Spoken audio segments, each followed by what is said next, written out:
Public Health. In a nutshell, his research focuses on the links between environmental health and social justice in cities. And if you look at Jason's work, it's really interesting because it spans a variety of scales from the very, very local. He's actually working with local decision makers, people on the ground in cities, to global. He's working across a lot of cities in Colombia, in East Africa. He has a number of projects in informal settlements. He is really engaged locally in Berkeley. He is an advisor to the mayor's office in Berkeley. He works in the city of Richmond. For those of you who know about the Bay Area, it's one of the cities that has a lot of environmental social justice issues because of its location with power plants there, its situation, its geography. Jason is also an advisor to the World Health Organization on their urban health initiative. So he's not only engaged across a variety of scales, he's an advisor across a variety of scales. He is currently also the director of the Institute for Urban and Regional Development at Berkeley, and since 2012, he's the chair of the Urban Studies undergraduate program. His PhD is from MIT in urban environmental planning, and after that, he went to Columbia to the Mailman School of Public Health, where he did a postdoc in epidemiology. He had a faculty position at Columbia for a couple of years, and then Berkeley called him and wooed him away with their earthquakes. Wooed him away. So he's been there since and helped build the Global Metropolitan Studies Initiative at Berkeley. Jason is incredibly prolific. He publishes in a variety of mediums. So he's edited 2 volumes. He's written 3 books. I just learned today that one of our faculty, Amity Doolittle, uses his book, Street Science, which was published in 2005. She uses that in her class. His other book, or one of his other books, this book that was published by MIT Press called Toward the Healthy City, has been translated into Korean and is currently being translated into Chinese. And I just want to note that these are not my personal copies. These are actually the personal copies of one of our visiting Fulbright faculty from Korea, who says, this is a very popular book in Korea. And I would imagine that once it's translated in Chinese, it's going to be a very popular book in Chinese. Jason's work is funded by a number of different organizations, by private foundations, but he's also funded by federal agencies as well. So his work has been funded by HUD, it's been funded by the Robert Wood Johnson Foundation, USAID, and also NIH. So with that, please join me in welcoming Jason Corburn.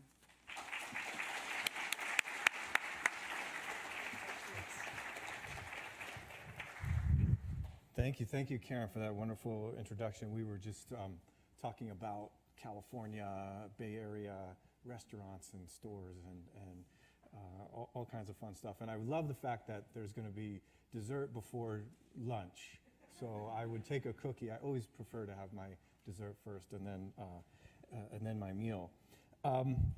So I'm going to try to talk about some of my work, how it relates to urban environments, how it cuts across different disciplines, and give you some examples of some of the work I'm currently doing, collaborative projects in cities around the world, very local in California, but also in Latin America and in East Africa, as Karen mentioned, to kind of grapple with some of these questions, which kind of run through my research projects for a number of years, about rethinking how we do action research, what counts as evidence, who are the expertise, what are the methods we need to think about to address these challenges of urban sustainability and environmental health in cities. How can we learn from practices in different disciplines? I'm very keen on using strategies, learning from what works, what doesn't work in other contexts, and bring it into an urban research and policy setting. And particularly how this intersection of thinking about new modes and participants in science, the translation into policy, can promote greater social justice and equity in the work that we do. So I'll walk you through, hopefully briefly, and have some time for discussion, 3 current projects that I'm working on. and I'll start in East Africa, in Kenya, and particularly in Nairobi, and then in Medellin in Colombia, and then bring it back to Richmond, California, in the San Francisco Bay Area. And really, my work tries to be comparative across both contexts, different kinds of issues, and participants. And we can discuss about the value of doing urban comparative work, particularly globally, both the challenges of that and the benefits of doing that work. So we don't probably have to make the case to many in this audience that we are on a planet of cities, but that those cities are looking more and more different. The medium-sized cities are really growing fast, and we have growing inequalities in those cities. So we're going to be an urban planet very soon, or we're already an urban planet in terms of the population living in urban metropolitan regions. But that population is increasingly impoverished and living in unequal environments, urban environments that don't have the same ecological, environmental, or economic and health resources that others in the city. There can be an urban advantage by living in cities, but it matters where you live. And of course, that's reflected in our global discourse now around the Sustainable Development Goals, the whole host of broad initiatives to achieve planetary sustainability, in particular around health, sustainable communities, SDG 11, really focused on urban areas. And from my perspective, both of those, including many of the other SDGs, really must rest on addressing inequalities, global inequalities that kind of manifest themselves in very acute ways in cities. And we see this through maps like this. Here's Paris, and you can see mortality along one of the metro lines. The red shading at the top on your right shows higher mortality depending on where you live. So place and context, often your environmental context, the physical and social dynamics in that place can really matter for how well your life chances and exposures to pathogens and things like that.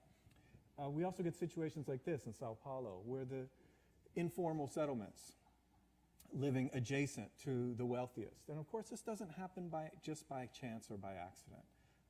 Planning decisions or lack thereof are partially responsible for this because the folks in that favela on your left are often taking care of the children and cleaning the pools of the people on the right. So there are deep interests often in keeping some of our urban inequalities in place. And this is not unique to any one part of the world. Here's Joburg, where we have an incredible investment in new housing for the poor that's tens, sometimes hundreds of kilometers away from jobs and other resources outside of the city. So how we make these decisions, what's the evidence base and who's involved, I argue really matters. Back here in the United States, this is data from the San Francisco Bay Area, which shows life expectancy, and things are, overall, we're doing better, which is a good, positive story we need to continue to tell. In this case, people are living longer. But that gap, in this case, between whites and African Americans is growing. So we see this rising social inequalities. Not everyone is benefiting from new technologies and our investments in cities and urbanization. And this has been captured in many, many global forums. Folks in this room, I'm sure, and I know, are working in these areas, rethinking how we do science and environmental research and policy, and how we integrate health. The Habitat 3 conference, I told my kids that was the Urban Planning Olympics just a year or so ago in Quito, about what is the global agenda along with the SDGs for urbanization, and what are the challenges we face.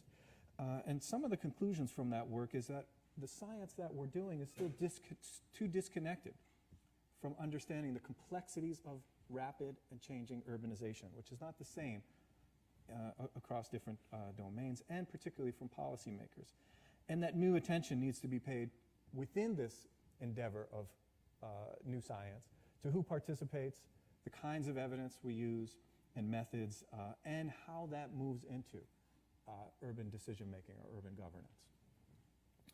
Just a little bit on the health framing that I'm going to use, and for many probably in the School of Public Health, this is review, but most of what we tend to talk about in public health is here on the right. Intervening in behaviors, health education, and care, all critical and important parts of our public health system and framework. But from an environmental health perspective, my work and the work that I think needs to be done in cities is more of what we call upstream, to the left, of looking at context and living conditions, exposures and assets in our communities, and how those get shaped by broader institutional and social dynamics. So the urban environment has to be a part of the consideration of how we do public health. Let me now situate us into Nairobi and the work that we were doing in partnership. These are just some of the partners here that we've been building this work around for about the last 8 or 9 years. I'm going to talk about 2 informal settlements in particular where we're working right now, in one called Mathare and another Mukuru here, just to situate you in Nairobi in East Africa and where they're located in the city. And what you're seeing on this map are most of the informal settlements and the large ones in particular. And importantly to know is that they represent about 65% of the population of the city, and as you can see, are really only on about 10 to 15% of the land area.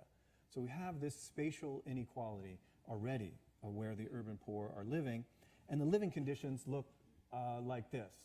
You probably have seen this: informal housing, almost no infrastructure for water, sanitation, electricity. It's ad hoc, it's very informal. Some call it some call it illegal, and a whole host of informal service providers, and lots of health risks in this context.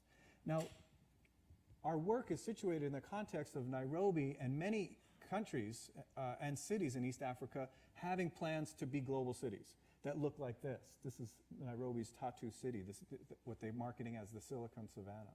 So there's a drive to be like the next maybe Silicon Valley Bay Area or global city, and you can imagine whichever one comes to mind around the world, but it's hard to imagine how these plans can support the kinds of populations that I just talked about living in informal settlements. So what have we been doing in this action, research, and intervention partnership?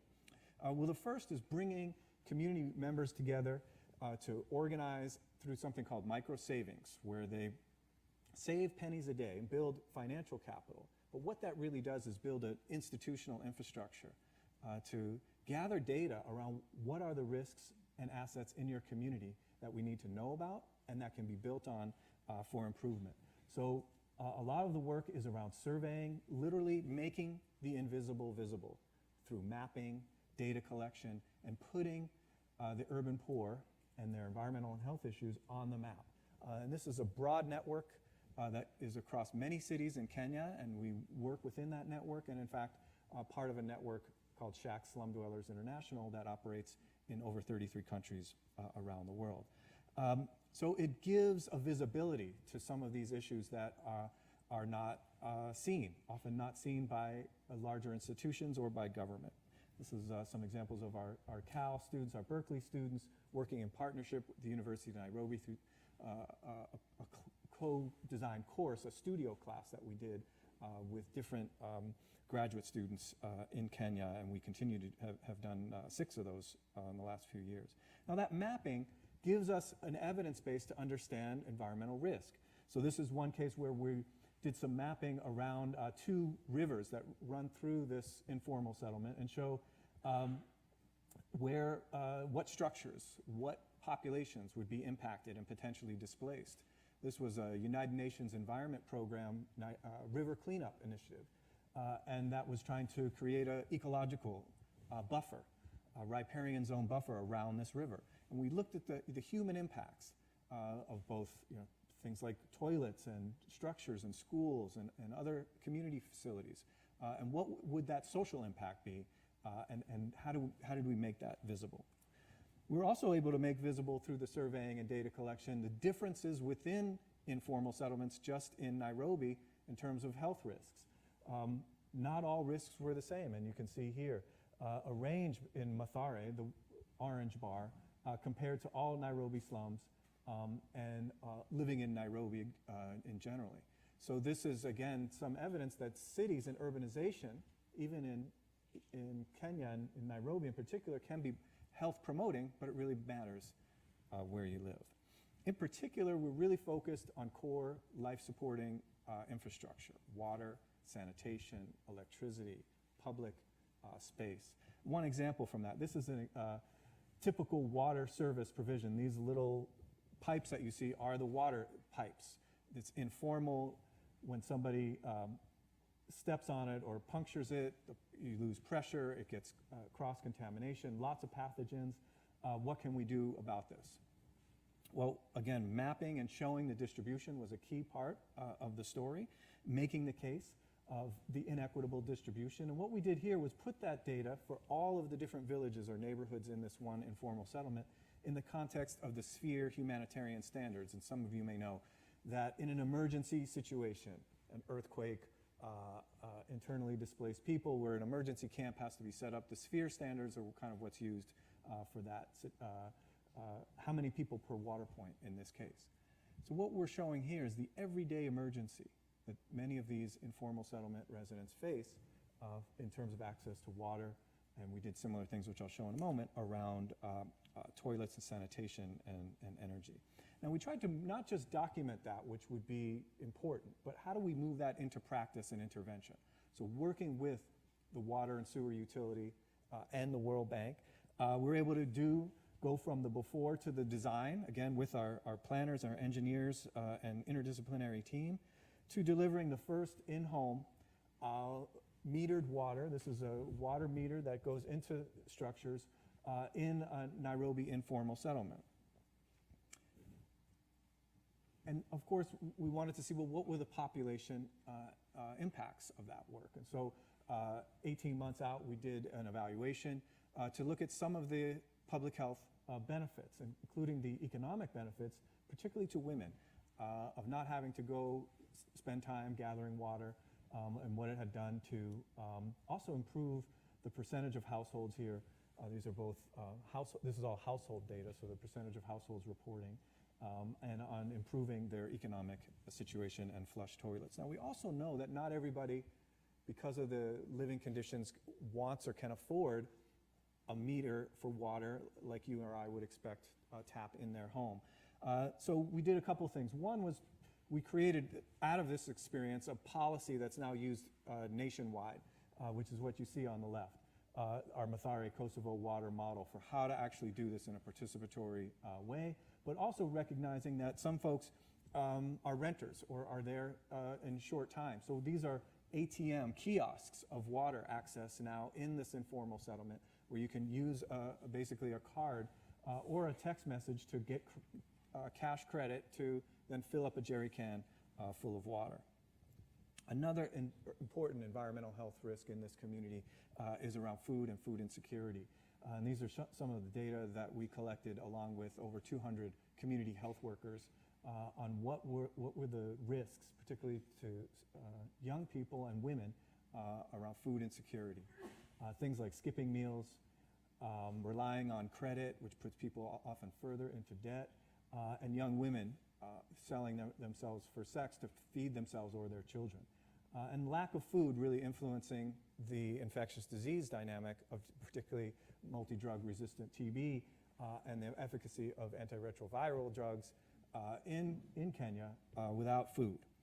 So one of the responses to that was to create a food vendors association with street food vendors. It turns out most people are actually buying their food on the street, not cooking.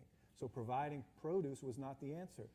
It was trying to figure out how to keep food affordable, accessible, and healthy at the street level. Last couple examples from Nairobi, air pollution. Key issue in cities around the world, and particularly in growing cities, whether in India, China, and also across Africa. And this is getting even more problematic as cities grow and the infrastructure that they're building is more roads. In Nairobi and many, many cities in East Africa, we see massive road building construction, not transit, not walkable cities, although most of the urban poor are actually not driving, they're walking. And also access to cooking fuels, whether it's street food or in-home cooking or sometimes even heating, is still incredibly carbon and polluting intensive. So what we've done with some of our partners is to try to document the exposure to particulates and air toxics in this community, using community members themselves, wearing these backpacks, as you see on this woman on your right, in the walking around exposure zone at the breathing level, not a monitor 30 meters up in the air, which Nairobi only has 2 for the entire city. So we're able to map this across space and to look at these exposures compared to, say, WHO guidelines, and then also look spatially using our spatial analytic tools to see where are the densities, the intensities of exposure. Most of this is the result of garbage burning. No solid waste management plan. Again, another environmental intervention that can reduce air pollution. So we see the co-benefits of having an integrated environmental, urban environmental strategy and how people can benefit. The final example from Nairobi, which is critical and one we continue to work on, is around access to safe and clean and dignified toilet and the impact particularly for women and girls.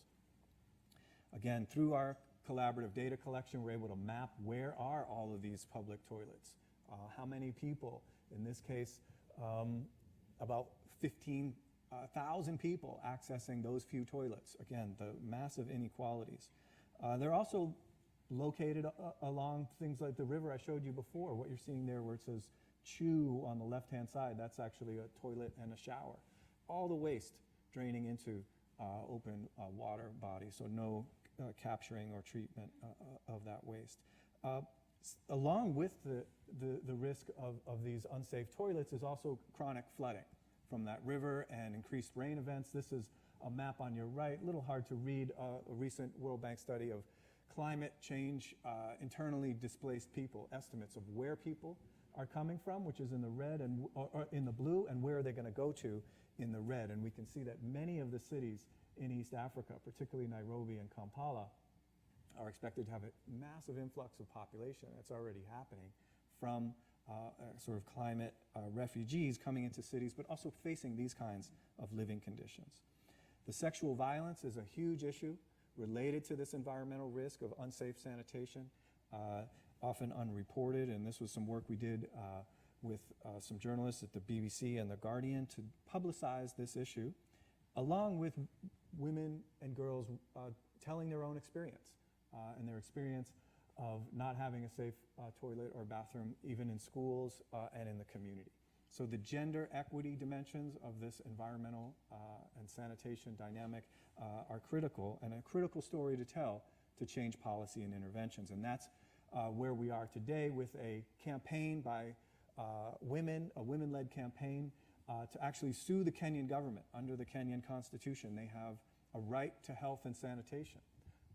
And the lack of that service in this community raised the first ever kind of civil action lawsuit around this issue in Kenya, and that continues today. And just recently, in the past 6 months, the Nairobi City and County has expressed an interest in actually investing, using some of our evidence and the pressure, I think, from slum dwellers themselves to upgrade and invest in Mukuru and Mathare and some of the other communities I just mentioned. And finally, what we're doing also is to try to scale this up to communities around the world by using this model and this evidence, particularly to application to the Green Climate Fund, that these risks from flooding and poor sanitation demand adaptation and resilience resources from global programs, and we're hoping to use that to improve infrastructure in these communities. Second quick example. Medellin, Colombia. Once, as you know, the home of Pablo Escobar maybe, and the most violent city in the world. And you're saying, well, what does this have to do with the environment? And I'll try to make that case about how important an environmental approach and a public space approach has been to reducing violence and improving sustainability in this city and, in fact, in this region. So once the most violent city in the world, These are homicides per capita, 395 at its peak, now down below 20, no longer even in the top 100. A radical, incredible transformation that's got the global attention of Medellin being this kind of miracle, and maybe a model for how we think about sustainability and urbanization globally. So that was sort of our entry point of being invited is what can we learn? What do we need to know to say, you know, what's behind this miracle? Is it really a miracle? And what helped drive this transformation? A part of what helped drive this is a deep commitment to community involvement in planning and actually information collection and prioritizing what are the risks and hazards that folks face. This is just one health plan from one comuna or neighborhood, the most violent one called Popular in Medellin. This is a collaboration that we have with the University de Antioquia to really understand how this process called participatory budgeting has reshaped who gets access to information, what information counts for planning and for intervention, and to prioritize not just violence reduction, but improving the environmental context around which that violence was happening. And that's kind of sort of what we're studying. Some of the interventions that you may know about that Medellin is now famous for is to take that notion of a ski lift. This is the Metro Cable you're seeing on the right-hand side, and use that as part of its public transport system. So an innovation that was already out there, first in the world to use this as part of its public transportation system. Most of the poor communities, the comunas, are living up on steep hillsides. You can see in this image on your right that Medellin is kind of a city in a valley. And on the hillsides are all the poorer communities. The other innovation they took was to put electric escalators also as part of the public transport system to move people, again, up the hillsides. These were people who walked an hour to bring their groceries home or had to rely on a gang to ride them on the back of a motorcycle up to their home. And now they can do the same trip in 20 minutes or 15 minutes without having to rely on that infrastructure. But one of the more important things, or as important, was the investment in public space. This was a violent city where all the public space and environmental amenities had been fenced off and walled off from the community. Part of what they did was to say, okay, we're going to invest all of our new art, our new libraries, our new community facilities, our new parks in the poorest, most violent neighborhoods. A radical, in some ways, idea. This is the famous Biblioteca España in Popular, in that community I just showed you. But a whole series of these investments, again, driven by community plans. They took all of their public infrastructure, which were water tanks and holding tanks for sewage, and redesigned them through competitions with students and architects and planners into publicly accessible space. Again, they were mostly in urban poor communities, and turned them from walled and gated facilities into open facilities that now have music and art and community opportunity. They took the city's garbage dump here on your left and turned it into an environmental restoration project and a place where they're growing native species and environmental education, and really redefine the definition of dump site into a site of life and innovation and environmental restoration. And what we're trying to do is to understand, well, what are the health impacts, the population health impacts of this? And what you're seeing here, I think I have my pointer. Anyway, in the red is gun violence, and we see that steep decline.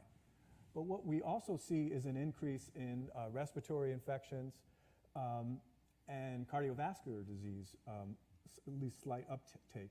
So we want to tell, I think, a nuanced story that while the interventions have reduced violence, and particularly gun violence, they may have had these other, maybe unintended environmental health and health impacts. And the story is still being told, and we're still working on this and putting out a few papers actually right now on our initial findings. So really, Medellin, we don't think is a miracle. There were deliberate interventions, place-based, integrated around infrastructure, around public space, around environmental improvements, that put life and human life and equity really at the center of the work, focused both on populations and on improving places. Couldn't do one without the other from their perspective, in this idea of social urbanism, which you may have heard about, which is really investing urban investments in the poorest communities, which often can deliver both environmental gains and health gains at the same time, and that's what seems to be the case in Medellin. Last example from now back in the San Francisco Bay Area, city called Richmond, California. You can see it on the dark shading on this map, just north of Berkeley and Oakland, and you can see San Francisco. City not so dissimilar maybe from New Haven, about 125,000 people, majority African American, Latino, Vietnamese, Laotian immigrants, majority people of color. Very interesting history of industrialization and still continues to have, as Karen mentioned, a refinery, big Chevron refinery, the largest refinery west of the Mississippi, but it was also the home of the Kaiser shipyards, which built ships during World War II and brought tens of thousands of workers, particularly African Americans from the South, and other immigrants to come work at the shipyards, and gave birth to actually the Kaiser health system in Richmond. And when we started, this work had the lowest life expectancy in the San Francisco Bay Area, almost 15-year difference depending on where you lived. And so our really driving question was, how could we turn this around? What were the set of environmental health, people and place-based interventions that might change this dynamic?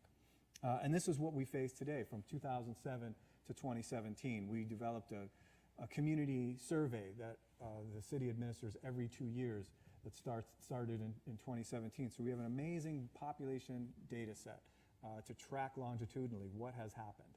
We don't take full credit for unemployment, although we take some of that. But things like people's self-rated health or experiences with discrimination, the quality of development, and importantly, again, just like in Medellin, the reduction in gun homicides, 9th most violent city in the United States, made incredible gains to how people see and engage with public space and value their local environment. Some of this work has been published in the New York Times, and all of it is available on our website, richmondhealth.org, and I'm just going to go through quickly a couple specific examples of what we did. And like in Nairobi and in Medellin, an anchor part of this work is really community-engaged science. Community members working with academics, also sometimes with local government, to actually gather the data, take air samples, water samples, people's narratives, their histories, multi-methods, different data sets to try to understand what matters, as one of our community partners published in this report, and what are the health and environmental risks. And the top priorities were often gun violence, air pollution, and economic opportunity, which we see in many, many cities. So we built a partnership, the Richmond Health Equity Partnership, everything from the Parks and Forest Service to local organizations to the local utility providers, health systems, and really integrated multi-sector, multi-kind of local to global, state, and even federal agency partnership to try to address this really complex issue. A couple of things we did to institutionalize this work. One was to take the city's general plan, which is like its constitution. In the West Coast, we actually do planning. East Coast, we don't do so much planning. I can say that having worked for New York City's Department of Environmental Protection for some years before going into academia. It's hard to do a plan that people pay attention to in a city or a metropolitan region. By law, every city and county in California has to do one.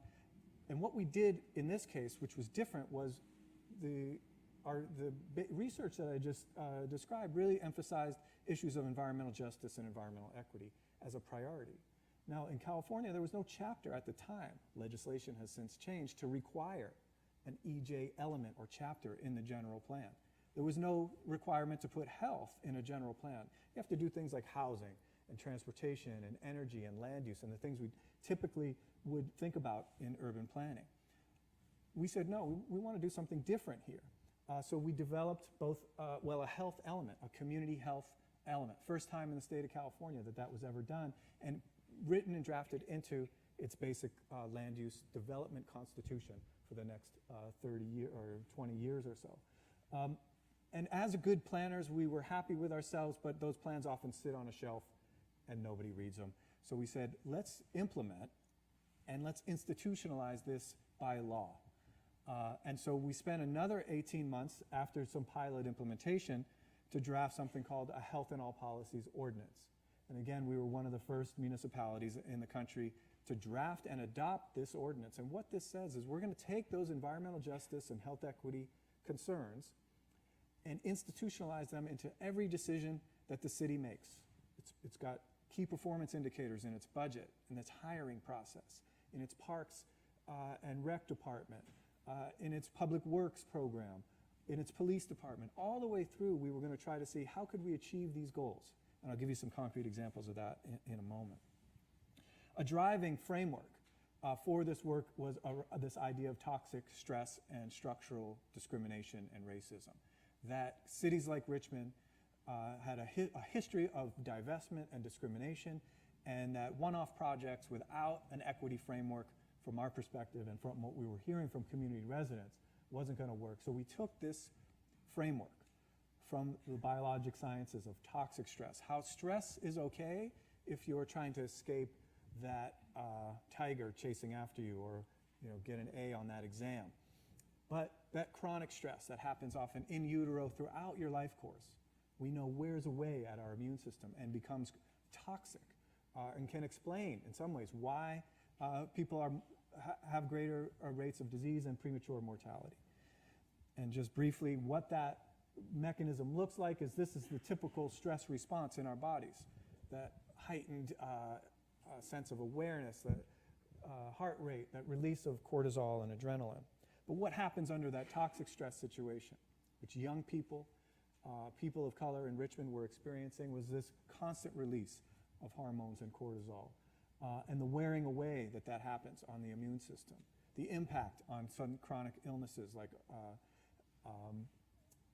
overweight and obesity, diabetes, arterial plaque, and heart disease, many of the leading causes of morbidity and mortality. We were hypothesizing, and much of the evidence speaks to, linked to this idea of these multiple overlapping kind of cumulative exposures, cumulative stressful situations. So what could we do differently in this city that didn't just look at one risk at a time to address these? Well, a couple examples of what we did. Okay. One was community-driven design and public space, inclusive public space, and really thinking about the built environment and access to things like healthy food and mobility for folks. But also we paid attention to housing and economic opportunities, which we heard were a key stressor.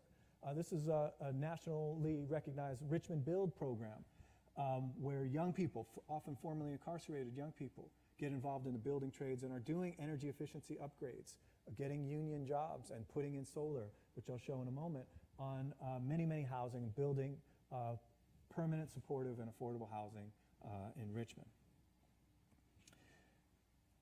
Part of that was really also reducing energy stress, paying for people's bills. This, I know, looks like a beautiful suburb, but this is actually public housing in Richmond that is 100% zero net energy from solar. And that was a program that came out of this health equity strategy for the city, and in partnership with the local utility, to reduce energy bills, but to also achieve the state's mandate for a focus on renewable energy. Very quickly, last couple examples. One was to say, okay, we want to focus in on the hardest hit neighborhoods. This is one neighborhood called the Iron Triangle, the most violent, impoverished place in the neighborhood in the community, about 15,000 people. Called the Iron Triangle, was bordered by railroad tracks on all three sides.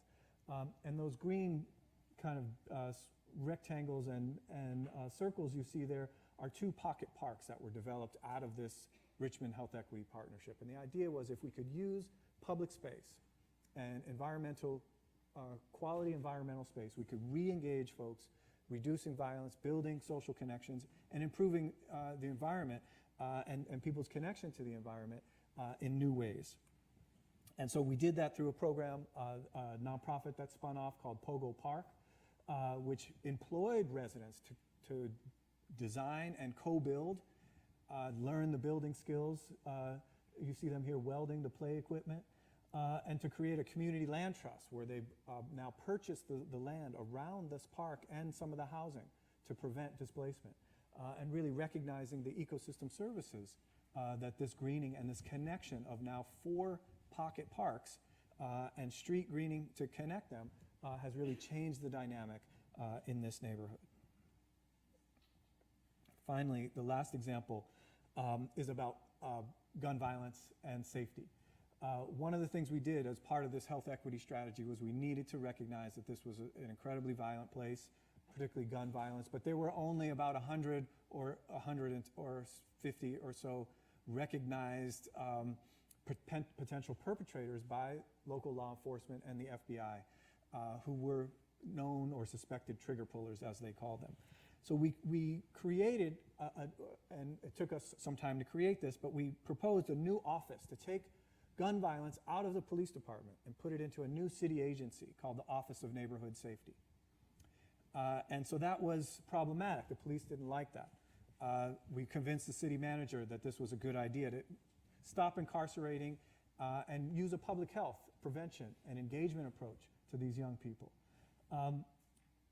The second part was we wanted that office, that new city agency, to be staffed entirely by felons.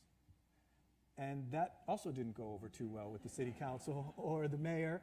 And that took another year of convincing that if we were really going to touch these young people, mostly young men of color, they needed to be outreached by folks who actually had that same experience themselves. Some had gone away for murder and had come back to the neighborhood and had spent 10, 20 years in prison. And they were going to be our community health workers, our street outreach workers, to reduce violence. And as part of that, we were going to engage these young people in a fellowship program where we were going to reward them with money to engage in this life map and these opportunities you see here on the right-hand side. And we convinced the city to take a chance on this because of in some ways, the economics, that reducing gun violence saves a lot of money in police overtime and in healthcare, and you could reinvest that into community benefits, which is what's happening now. So this has been a 10-year or so, or no, an 8-year effort in Richmond, which has had incredible success in reducing gun violence, reducing gun assaults, and getting many, many of these young people into alternatives, positive alternatives in their life. And let me show you, Trevor Noah from the Daily Show recently did a quick piece on this, and I'll just end with this something. They say crime doesn't pay, but could not crime do pay? I'm here in Stockton, California to find out. Meet Stockton's young gun mayor, Michael Tubbs. When I first got elected, we had 71 homicides, which is more per capita than Chicago and Afghanistan at the time. Wow, you made that seriously dark really quick. It's the truth. And one solution the mayor is considering is called Advanced Peace, which tries to get ahead of gun crime by interceding directly with potential perps. Advanced Peace program works with people who are actually actively shooters. Violent criminals. Well, they're technically not criminals. To be a criminal, you have to be convicted. So I'm not a cheater if I haven't been caught. Technically. The mayor was clearly a cool guy, but what about his big idea for solving Stockton's crime problem? Advanced Peace takes violent alleged criminals, and offers them 365-day-a-year counseling, job training, mentoring, and one other thing. Some fellas are eligible for cash incentives. Cash. You're giving criminals cash money. The program is intensive, relationship building, case management. These are a lot of fancy politician words, but your plan for lowering crime is essentially bribery. Criminals are paid not to commit crime. I'm serious. Understandably, some on the right thought this was a terrible idea. Horrible idea. And so did the citizens of Stockton. I think it's bull. How do you really know that they're not firing their weapons? Because they say that they're not firing their weapons? I don't think it's going to work. And they've been blowing up the mayor's Facebook page. This is like telling your 3-year-old you'll buy them ice cream if they stop throwing a tantrum. What do you say to that, Mayor Tubbs? You have to read beyond the headline. Sometimes I don't even have time to read the headline. And now I got to read the body of the article. Where did Mayor Tubbs get this criminally stupid idea? I headed to nearby Richmond to meet Devone Bogan. He launched Advanced Peace in 2009 in this small California city. Now he's expanding to Sacramento, and Stockton hopes to be next. Devone claims Advanced Peace is about more than just cash for crooks. This is a gun violence reduction strategy. That's the most bull I've ever heard of, saying we give criminals money. But try to imagine growing up in a neighborhood where gun violence happens. Try to imagine a young man who's rarely left, not Richmond, but central Richmond. And that's Devone's reasoning for an even crazier part of this plan. One of the elements is the transformative travel. What are you talking about, transformative travel? Disneyland, Universal Studios. You've taken suspected firearm offenders to Disneyland? Yeah. They're giving alleged criminals cash and vacations? I can't support a program like this. This goes against who I am, and I'm sorry, I can't do this. I can't do this. I don't support this. You're not going to get your Daily Show check if you don't do it. That's my check? Yeah. I'll tell you what, Devone, I love it. I love this idea. Let's talk about the results, if there are any. Well, I can talk about guys who certainly are working good jobs, but we've also got guys who remain involved in selling drugs. Some may maintain some involvement in the pimping world, but we have seen a 71% reduction in gun crimes in this city. I'm going to need the number for that guy that's still dealing drugs and the guy that's still pimping. If it's two different numbers, I'll take both. When you look at the data, the homicide rate in Richmond has overall decreased since Devone started this program in 2009. But still, giving money to alleged criminals? I had to meet some Advanced Peace graduates and ask them the tough questions. What pays better, crime or not crime? No crime. The money is just the bait. You get what I'm saying? They just throw that out there to reel you in. You gotta do stuff with the money. Hey, did you go get your license? You gotta complete the goals that they go to set that up. class? And then when you get in, they start to teach you real values that nobody in your life taught you before. For somebody to come and be like, look, I'm about to do this for you. I'm gonna get you out of Richmond. You hadn't left Richmond? No. What about you, Levon? The farthest I went was prison. Damn, it's not about cash. It's about giving people a bigger picture of the world. Devone's program is changing lives, and maybe it could change Stockton too. But to convince the skeptics, I would have to use everything Advanced Peace taught me. Well, not the counseling and the phone calls and the GED, but just the money part, you know? This plan is going to work. You see, social change has a price. You just have to admit it's worth the cost. If it works, it works. If it works, it works. Did I have to pay you to say that? Not at all. Not at all. You hear that? You're welcome, Stockton and Central California Valley. So that's our program there, and really seeing the value and the humanity in folks as problem solvers and not just problems. So just to wrap up, co-producing this idea of expertise across these different cities has really been a critical part of the work of action research with community residents as leaders, but other institutions as well.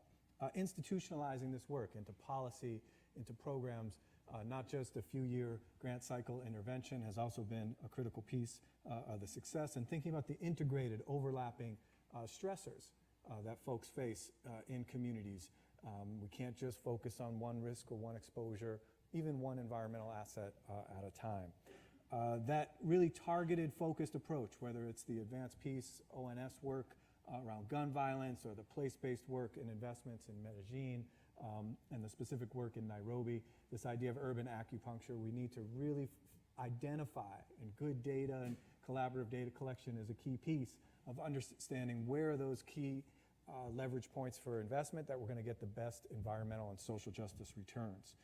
And I really believe that our cities, and in fact, sometimes our communities, our cities within cities, act as startups or as social innovation for the work we need to do. And hopefully all of this is informing this new urban health science that really rethinks how we teach, how we train folks, how we think and act differently with different partnerships, and again, the idea of new evidence, new methods and really importantly, learning as we go, and how we as a university or universities play an important role in coordinating and synthesizing and communicating much of this work. Thank you.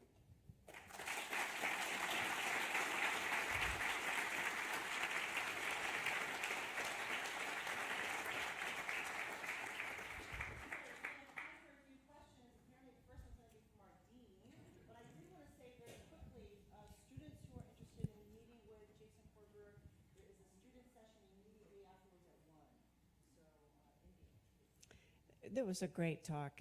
And one of the things that's so inspiring about it is the way that you're blending your practice with your scholarship. And I'm sure that all of us here wish we could make a difference and still be really active scholars. And I wonder if you could talk a little bit about how you manage that with your career, and then importantly, how you work with graduate students to have that be a part of their careers. Yeah, that's a great question. Something I honestly struggle with and have struggled with throughout my career. So I think as a junior person, really the important part to be able to do this was working in teams and in partnership with senior scholars, with others. So it wasn't just about me leading the project or the grant in and of itself. And that led to collaborative publications, but also really built new relationships and partnerships that I then built on to spin off new projects and build new work. So I think also finding ways of both multiple kinds of publications, so the reports that can go to policymakers and decision makers, and also using some of that evidence to publish in some of the peer-reviewed journals, or writing, longer book-length manuscripts, for example. Again, a lot of that is done in partnership. Some of it's independent. So finding that balance has been, honestly, I don't know if I have the right formula, but trying to mentor some of my doctoral students, one in the room today, former doctoral student, on kind of how to do that. I think we need to think how we train our graduate students to be engaged scholars, to not lose the richness and the importance of the research, but build their skills about how to publish in multiple venues, how to translate that work from the outset to decision makers, involve community members in the research enterprise themselves, not wait till we've got all the data and then bring it to decision makers. So those are some of the things in terms of working with graduate students that have been really important, and finding ways to bring this work into some of my teaching.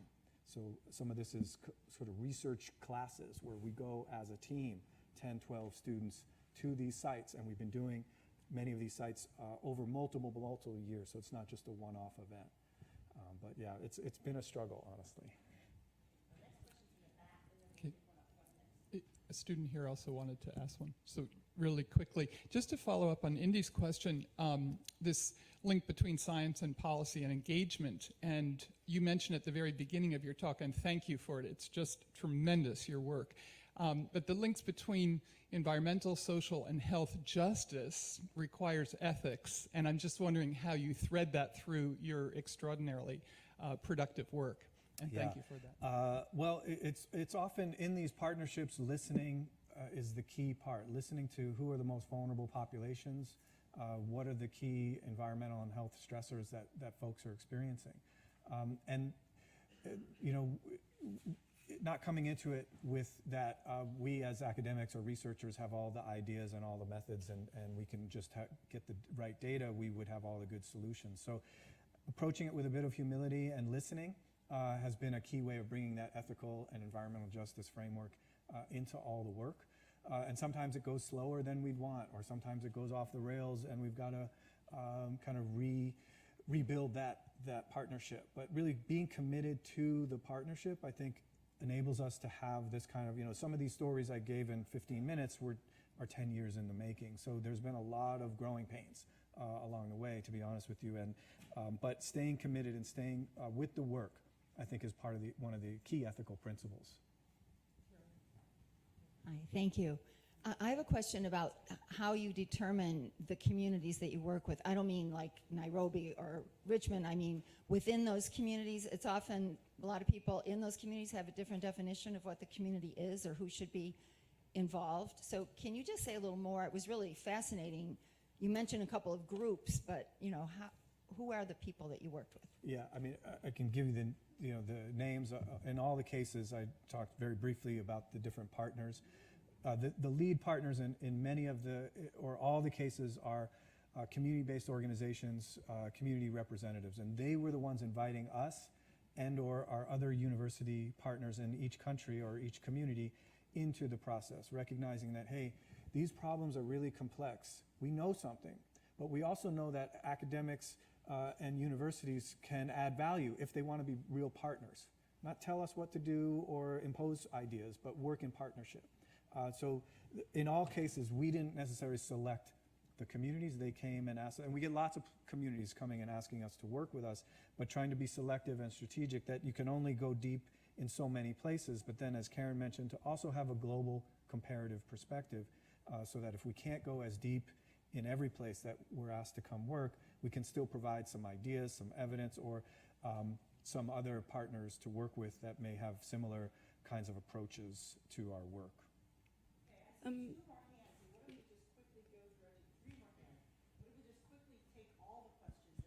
Okay.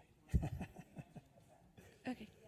My question actually goes with the previous one very well. I was wondering if you could talk a little bit about plans to scale this program.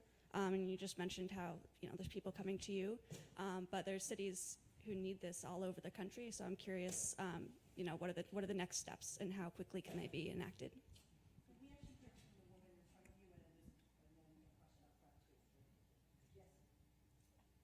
Yeah, okay, hi, thank you so much for your lecture. I wanted to ask two things. The first one, as for the finance for all of this project, are you getting help from community development institutions, CDFIs, or how is it being implemented in those cities?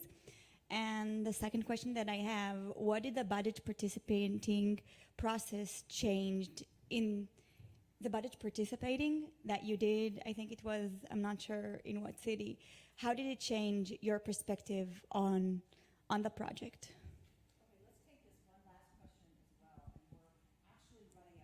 Okay. A quick one is what is the price cost for the 10-year project in Richmond, California for the city, as well as your operational costs? And the second part is, if you were to look at these 5 components, if you were to apply it toward a city, let's say in Asia, Southeast Asia, what would apply and what would you have to tweak? Yeah. Okay. Yes, no, probably some. No, we're out of time. Sorry, no. I think I really appreciate that comment. Okay, what do we do about other cities? And the first question as well. Part of it is to really understand the context. We talk about urbanization and globalization and urban change, but many cities obviously have different histories, they have different dynamics, different dimensions to them, but political and physical systems. We need to understand that better. So that would be the first question and first approach we would take, like I talked about in Nairobi, really understanding the similarities and differences even in the same city in terms of environmental risk. And we've done a bunch more on that. And that's part of the scaling up, is to recognize that some of this is really context specific, but there may be principles or approaches that can be applied across different places, and looking for cross-disciplinary, interdisciplinary, or intersectoral, as some call it, partnerships that can really bring this forward. This is not on the backs of public health alone. This is not in community development or planning or engineering or policy or law, but it's got all of those dimensions. Again, building those teams and looking for those strategic partnerships in cities. And that's not easy, but there is momentum. Again, with the SDGs and the way I opened, I think that there's quite a bit of work around this. And then also getting to some of the other questions about costs and financing, there is a serious cost savings if this is done well. There are some upfront costs, but many of these things can be done low cost. But then in looking at the way development banks are spending their money, some of that infrastructure that I talked about, for example, in Nairobi, financed through development banks redirecting their resources, like the World Bank, to some of the core infrastructure. A lot of the Richmond work came initially from foundations that wanted to innovate. Robert Wood Johnson Foundation, the California Endowment, and others. And in some ways, the international work too has funding, for example, from Rockefeller and others. So I think piecing this together, to be innovative, there's not going to be one funding source or one response. But I think going to scale means thinking about principles as much as products. Thank you.